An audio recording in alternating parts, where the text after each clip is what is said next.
Graybill. Oh, sorry. That's okay. That's why we do the first one rolling. I'll ask the question again and then count to 3. What is your name? What do you do? And at what reserve? My name is Mike Graybill, and I'm the manager of the South Slough National Estuarine Research Reserve in Oregon. Graybill. Oh, sorry. That's okay. That's why we do the first one rolling. I'll ask the question again and then count to 3. What is your name? What do you do? And at what reserve? My name is Mike Graybill, and I'm the manager of the South Slough National Estuarine Research Reserve in Oregon.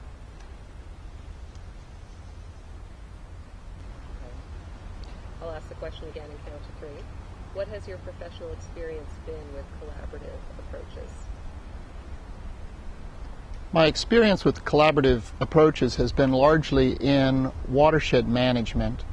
The state of Oregon has developed a comprehensive program of community-based watershed management that was largely precipitated by the imperiled status of salmon in the Pacific Northwest.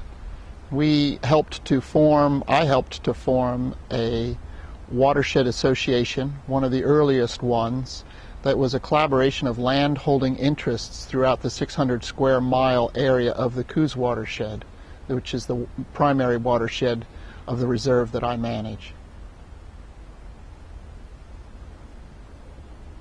And then, would you ask the question one more time? So, Yep. and then now that I understand this, okay. Rolling. How has the use of a collaborative approach affected your projects, your relationships in the community, your engagement with stakeholders? My involvement with a collaborative process in the Coos Watershed Association has enabled us to identify projects on property that's beyond the management or ownership responsibilities of any individual. We've also been able to cut through traditional stovepipes of entrenched perspectives on environmental stewardship projects, and it's allowed us to undertake find it and fix it type projects that wouldn't have been possible without basic ground rules of collaboration. Rolling. What have you found challenging about the use of a collaborative approach, and how have you handled it? One of the challenges of using a collaborative approach is, at least the collaborative approach that we've used, is it's consensus driven, and we can have challenges of implementing projects where consensus has been achieved at one point in the decision process, yet as the members of our group reform, we may later find, or do we have too much aircraft noise? I didn't want to interrupt you. They've been very cooperative. You can redo the question. I'm rolling. All right, great. What have you found challenging about the use of a collaborative approach, and how have you handled it? A collaborative approach is challenging, particularly if you have uneven participation in your decision-making group, because the group can come to a consensus and agree to move forward on a project, only to have a participant who was absent on the day of the decision curve back around at a later time and submarine the effort.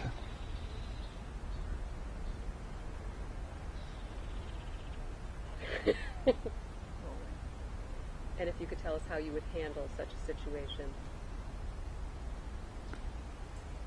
It's important for all the participants involved in a collaborative, consensus-based decision-making process to have a common understanding of the decision-making rules of the group. And when you have an outlier who's coming in after the fact, after the group has forged a consensus, curve back around, then there's social policing happens to try and support the decision that had been made. Rolling. And I'll ask it one more time and do the count. What would you tell others in your position who are skeptical or hesitant to embrace a collaborative approach in their work? There's not certainty at the beginning of a collaborative process.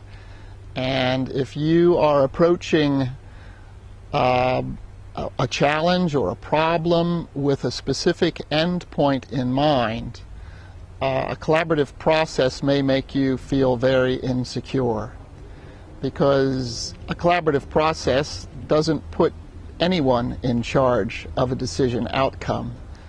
And if you're not comfortable with an open structure that has a lot of options, a collaborative process may make you very uncomfortable.